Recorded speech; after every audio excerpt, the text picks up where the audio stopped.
Okay, fine. It's yet another day. We are right back at Lad Mixed Farm in Waya with Mr. Arthur. Yes, please.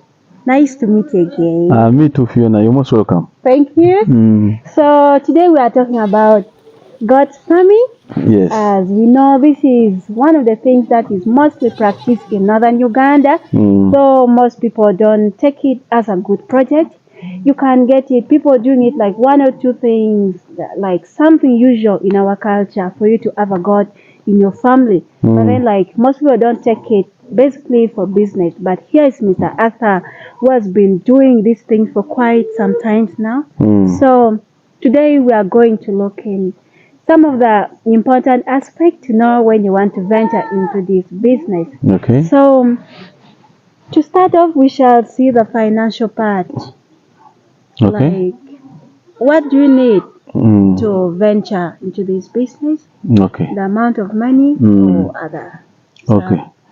Thank you so much. That is very, very key, because when you are talking about the financial aspects, it helps the person out there when they are planning. Now, it will depend on how many goats you would want to start with.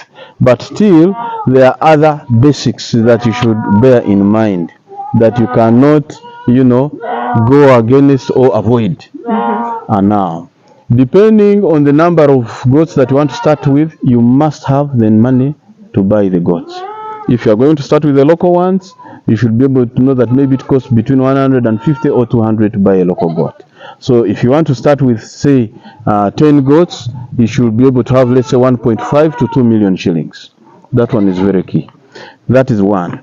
The second aspect is you need to put aside some money to put up a simple structure of a goat. Now, I encourage people to use the available resources they have in their backyard.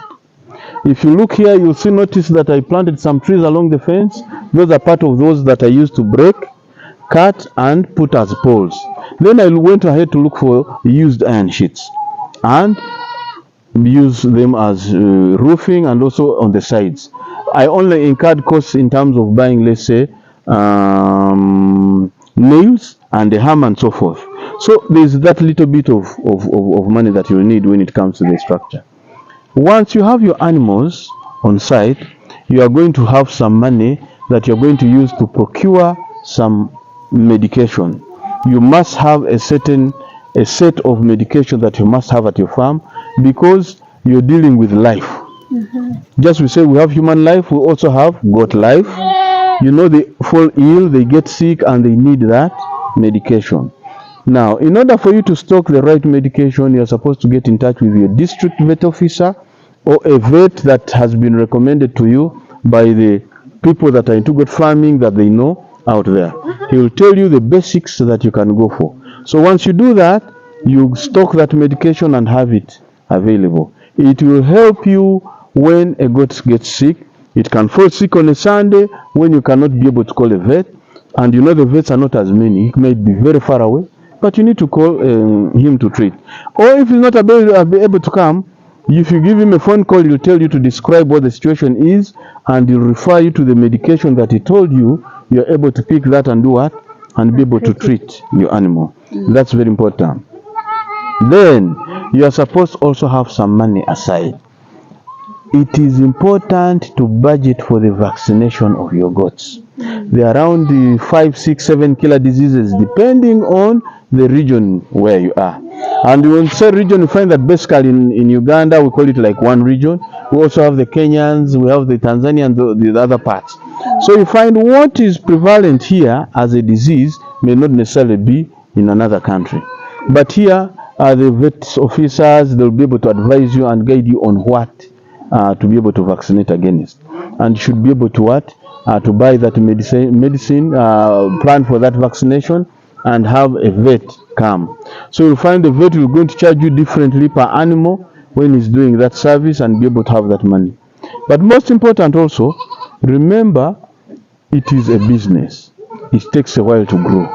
That means you have to incur some labor in terms of herdsmen, meaning you have to put aside some money to pay for these herdsmen for a certain period of time. It might take you 2 years, depending on the numbers you've started with, before you can be able to before you can be able to start selling off some animals. So you need to have this money, set aside and be able to support the animals. You might start with one he-goat, and then you find that it's not performing well. You need to add in another he-goat, create that competition, and make sure that your goats are all conceiving. If it's happening in such a way that this animal, the he-goat that is present, is not performing well, you're going to find yourself needing to put in another he-goat, so that you create competition. And these he-goats do not come in cheaply. When you're buying from within Uganda, a good he-goat, a pure he-goat, is going for 3 million shillings minimum. If you are going to import, because we have farmers that are importing goats from South Africa, it goes for 1,500, 1,600 US dollars to import one pure buck from South Africa. So you need to keep that in mind. If you do not have the money to go for a pure, maybe you want to start with a he-goat of a certain percentage, maybe 87% or 92%. You can start with that, but know that it will also take you longer to reach the percentages in terms of bloodline that you would want to score at the end of the day. But at least you get an idea that that's the kind of money that you need to be planning around. So people say, no, you need to start with little money. Yes, but I think we need to be very clear. When you're going into farming, you need to have some money. Don't be deceived that you do not need money to do farming. Actually, when you don't have money, it's going to be very frustrating and very disappointing. I've been through a lot because for me, when I came in, of course, when the contract ended, I jumped in with what I had, but it has been really a furnace for me. But it's a learning curve, and that's why I'd like to advise people, and so that they don't go through these kinds of challenges as we venture into an enterprise like goat farming.